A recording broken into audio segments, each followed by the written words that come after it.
slight patience in waiting. As I said, a lot of people have been at the demonstration outside the German embassy in solidarity with Greece.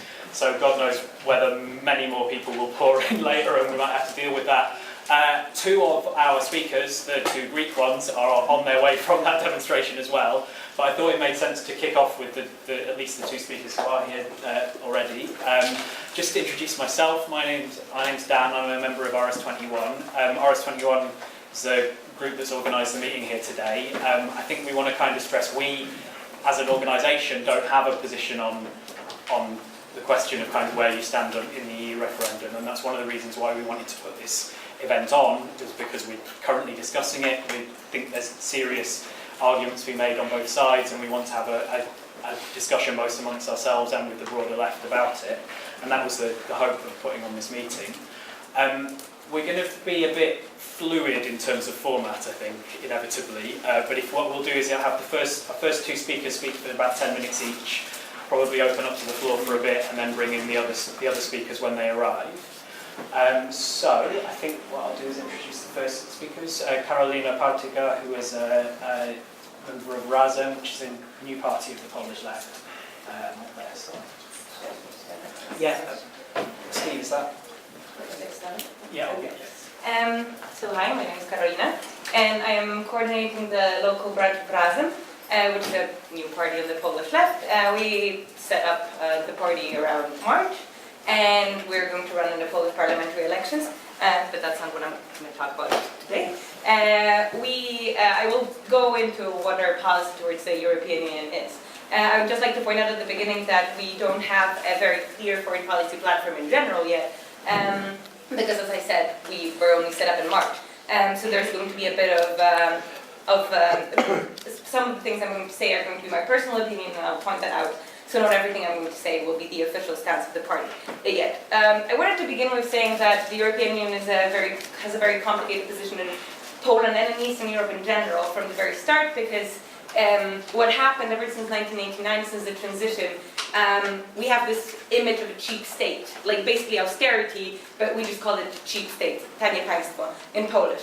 And in many ways this has been driven by the European Union, well, the European community in 1989, but by now European Union.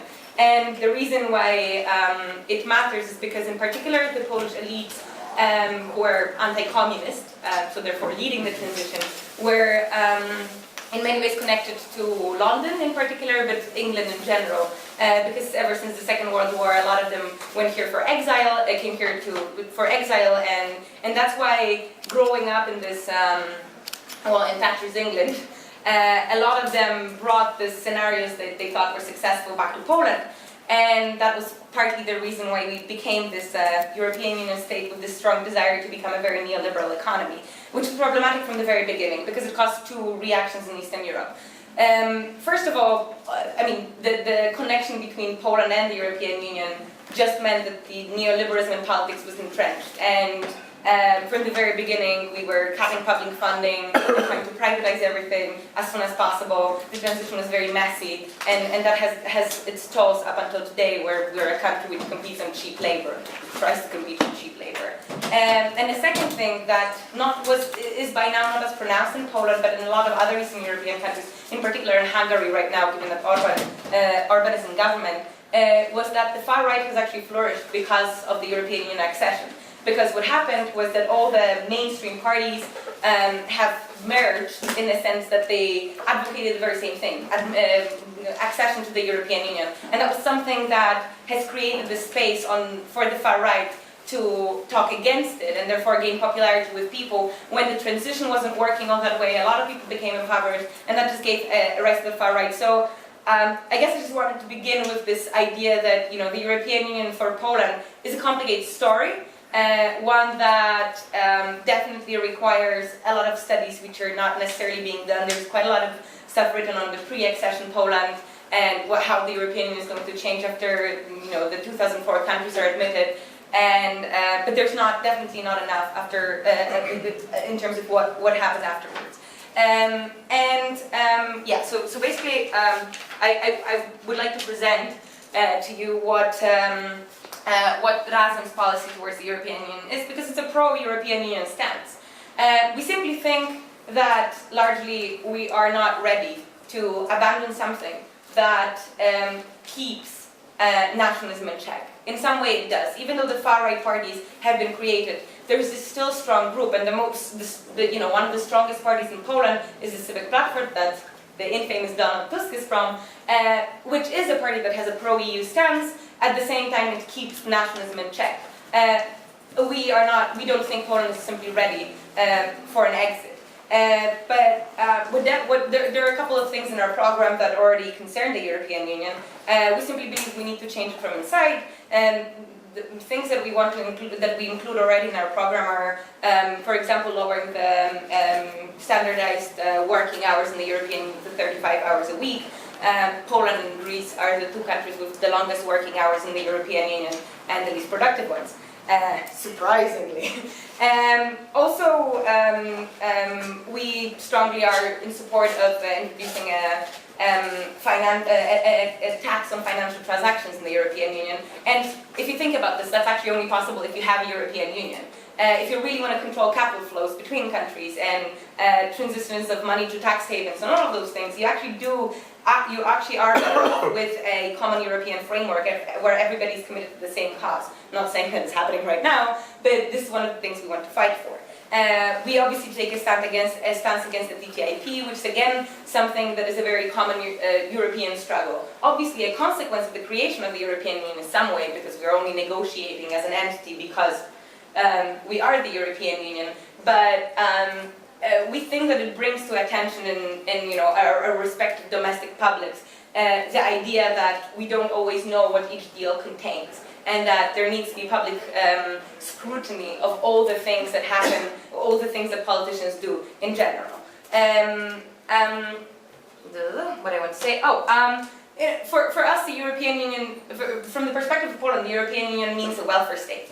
Because with all the flaws and all the cuts and all the austerity, Western Europe has a much better welfare state than Eastern Europe has. So, in many ways for us the aspiration is to actually get at least a basis of social support for people, which we don't have right now. So for us it actually means something to be part of the European Union, and that's why we think it's somehow worth keeping it, because those ideas we believe are better when they're shared and they get more traction in the societies. When we have positive examples, people can travel and see those examples. That doesn't change the fact that there are really a lot of things that we disagree with about the European Union in general. It's really problematic for us, what is happening. It's a more Eurozone thing, but it's really problematic with us.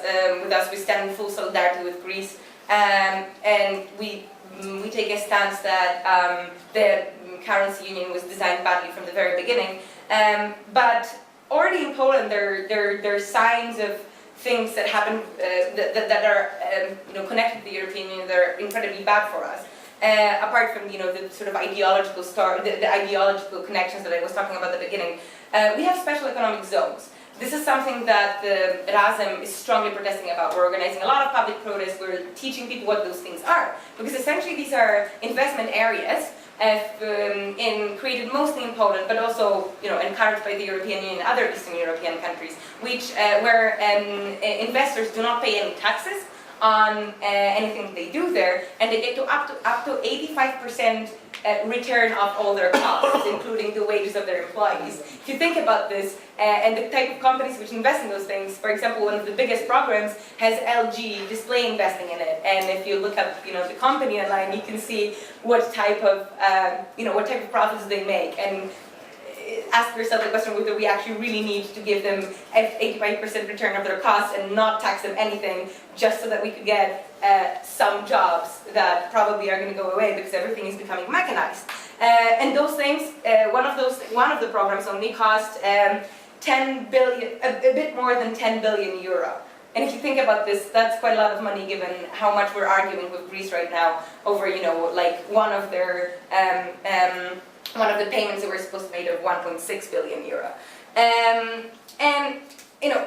We believe that it's important for us to stay in the European Union because a country like Sweden is the most attractive one for investment in the whole of European Union. That is because their justice system is the most efficient one, and that's even what The Economist says. Poland is like the fifth worst. because our legal system is so messed up. And we believe that, if you standardization of those could, the EU has the capacity to enforce the types of laws that make your justice systems more efficient.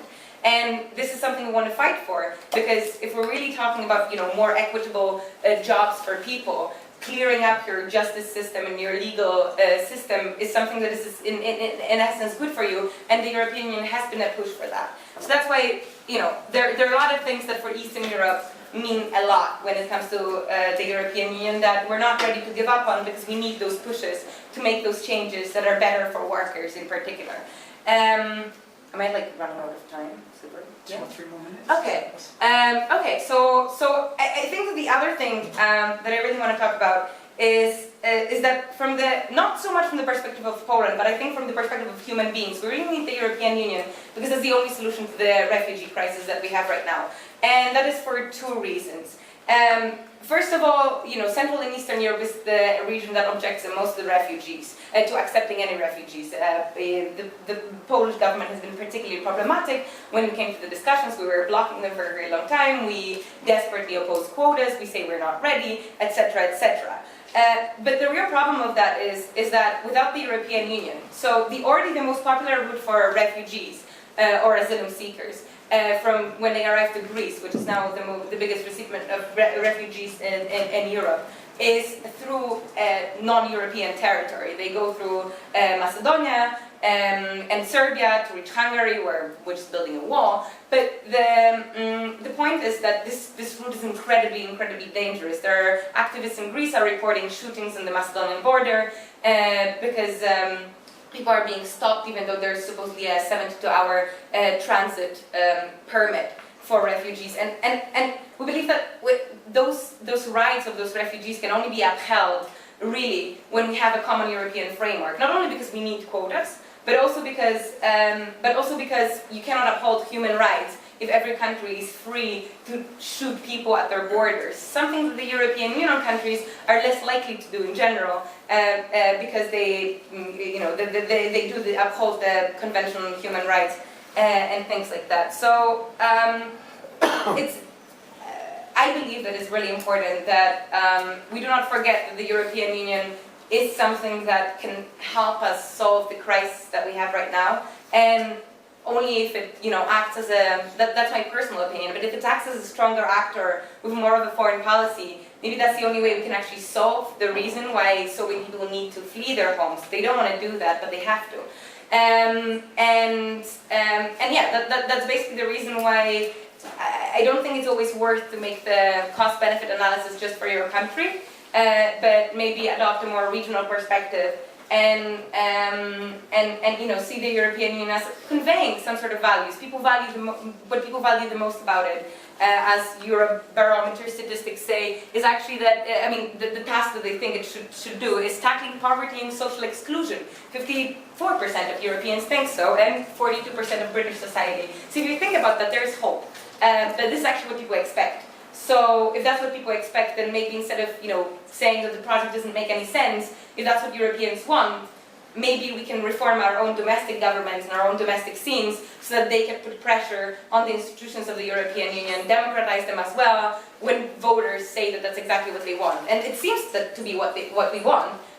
We just don't always seem to make that clear. And I guess I'm totally running out of time. Thank you.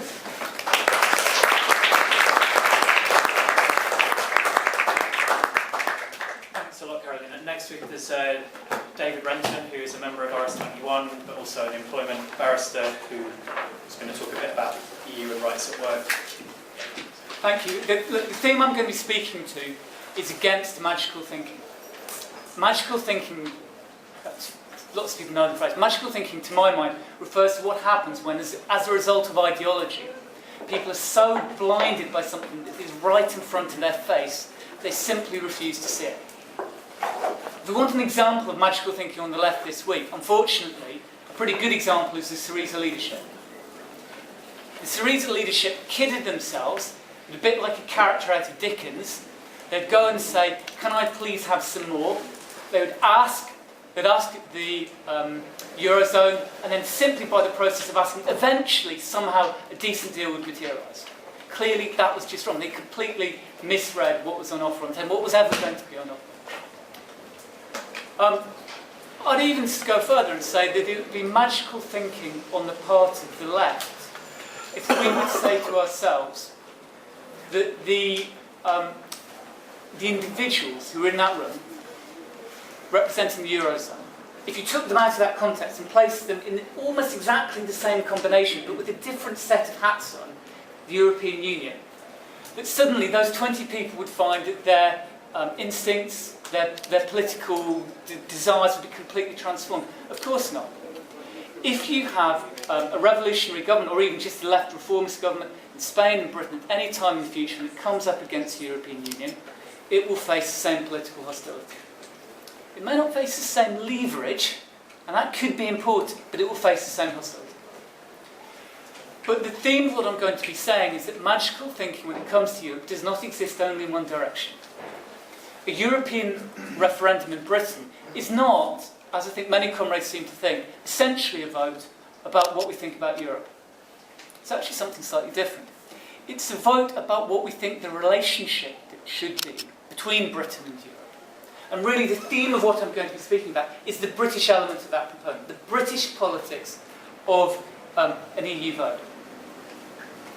Now, pretty obviously, everyone in the room would agree, the vote's only come about because of the Tory party that called it, and it's because of internal stresses within the Tory party that got to this point. Tory party, except again, I imagine what I'm saying in this room won't be controversial. The Tory party is not the only party of the British ruling class, but it's the predominant party of the British ruling class. They've been in power, I'd bother doing the maths for this. They've been in power for 122 of the last 215 years, significantly more than half.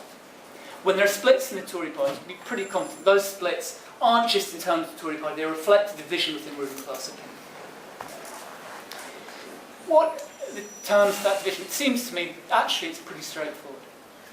When you look at the Tory party, there are a group of people in the Tory party who are militant ideological neoliberals, and you've also got another set of people who are pragmatic neoliberals. For the ideologists, when they look at the European Union, they see something which they oppose. And they oppose it because it's not going in the direction of neoliberalism far and fast enough. Leave Greece this week out of the equation, maybe quite a lot of them are keen on that, but in general, the militant ideological wing of the Tory party hates Europe because they see it as more social democratic than what they want Britain to be. Against that, the pragmatists. I don't want anyone here to infer that from my language, militant versus pragmatist. I'm suggesting that pragmatists are nicer people. The point is only that when they see the debate about the EU, they say, well, why on earth why make a fuss about this? We're Burkean conservative. We believe that any change to the significant institutions of the state essentially always has a risk of setting off a process you don't control. So we're always against that sort of profound change. Now, an argument you often hear on the left is that in the referendum, undoubtedly the pragmatist wing is going to win. At the end of it, the vote will be yes. So in a sense, we don't really need to worry about what the no camp might represent. We need to worry about the yes camp because they're going to win. Well, that might well be right in terms of this referendum and in terms of the next 5 years. But the whole history of the Tory party is that at every single point they've had these set-piece debates, the ones which have lasted 10, 20 years rather than 3 or 4 years. At every single point, the ideological wing has won. They won in the 1840s about the Corn Laws, they won in the 1930s. After a row which had lasted 50 years over the issue of free trade and empire free trade. The ideologists always win, because the ideologists have a strategy to win, which is they're going to fight and fight and fight until they win.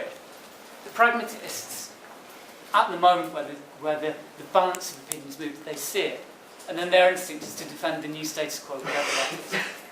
So we are in a process which is going to end up at some point in the future with the hard ideological wing of the Tory party having successfully persuaded the Tory party for a strategy of leaving the EU, and for a strategy of leaving the EU in order to effect a more rapid, more aggressive form of neoliberalism. Now, some of that may be obvious, but some of it's worth saying because it helps put the referendum in context. The referendum serves two purposes. Firstly, it's a means by which the ruling class can, as it were, evaluate these two strategies and see which is the appropriate one for the next period. That will be the effect of our vote. But it's also a strategy for healing the Tory division at the end of it. In the same way that the referendum in 1975 for Labour was a strategy to avoid there being a split within the Labour Party, because you could reconstitute the Labour Party on the basis of whichever side wins. It's the same for the Tories. This is a device to avoid the split, to bring the two wings back together at the end. Now, I've gone into all of that for quite a lot of detail, because you need to say that to make sense of something which is the thing that I was asked to speak about today, which is the short-lived but important news story that the Tory party is proposing in the negotiations leading up to the referendum to put the demand into the other European states that in effect the EU gives up on EU employment law. That in future employment law is only going to be a matter for nation states to negotiate. There won't be an EU framework, it won't be binding, it won't be based on directives. Individual national states will be able to come up with whatever system of employment law they like. And it seems to me that for a lot of people on the left have been disoriented by this. I've seen people, for example, argue, well, that means that we must be against the yes camp, because this is what the yes camp is saying. Well, that doesn't make sense, because if we vote no, then it will happen anyway, just more effectively. So I want to explain, to my mind, firstly why this matters, but secondly what the politics were out of that story. And maybe that will give us an idea about what our overarching strategy should be towards the referendum. The first thing to say is that, in a sense, if they were serious about this, this would be an extraordinary attack on everyone in the workplace. The people who don't work with employment law, not as a living thing, have a poor sense, I imagine, of just how much of employment law that we have now is dependent on European Union law. Every employment law in the world will have a green book which contains all the statutes. If you were to go through it page by page, something like 2/3 to 3/4 of all our employment law now is of European Union rather than domestic origin. Right now, why do we have laws against racial discrimination? Why do we have laws against outlawing discrimination on grounds of sexual orientation, religion? Because of the EU. Why do we have a 48-hour week? Why do we have the right to holiday pay? Why do we have the right to be consulted if lots of people are being laid off all the time? All these laws are EU laws in origin. So in a sense, a Tory party that was serious about getting rid of all these things, and not just in Britain, but in every country in the European Union, this would be an extraordinary attack. The second thing I want to say, though, is it's not going to happen. And the reasons why it's not going to happen are really simple.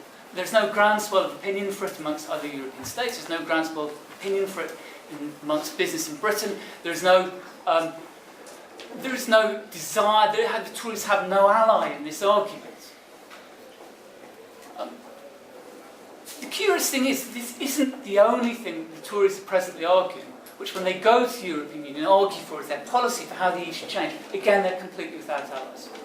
The other big example is the European Convention on Human Rights.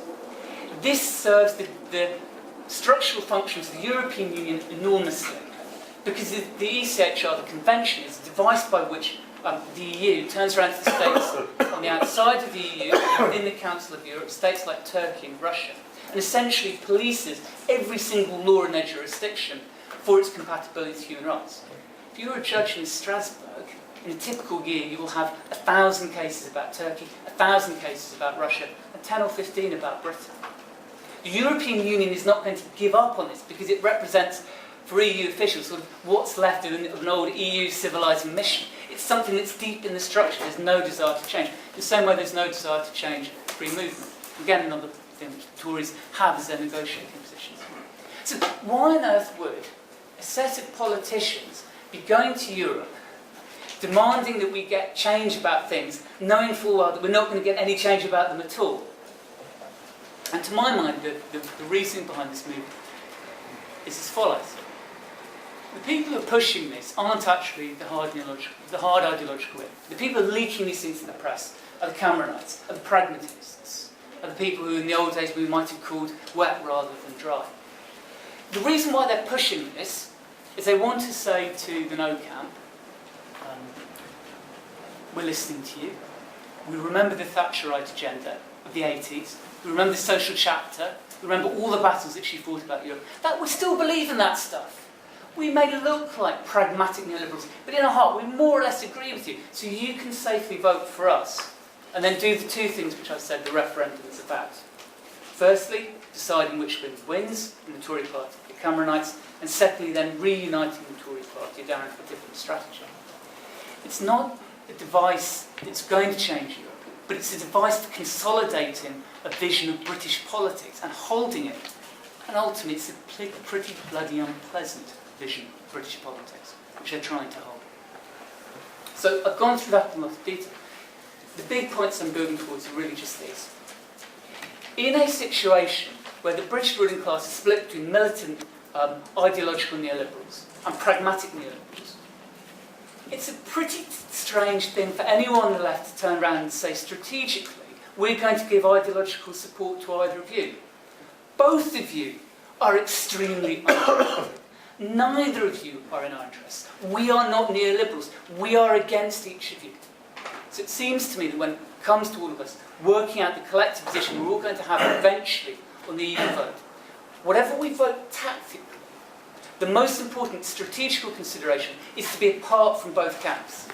We might make a tactical position one way or another, I'm not on that, but the most important thing is to say, this referendum, the British politics of it are awful and we're having nothing to do with that.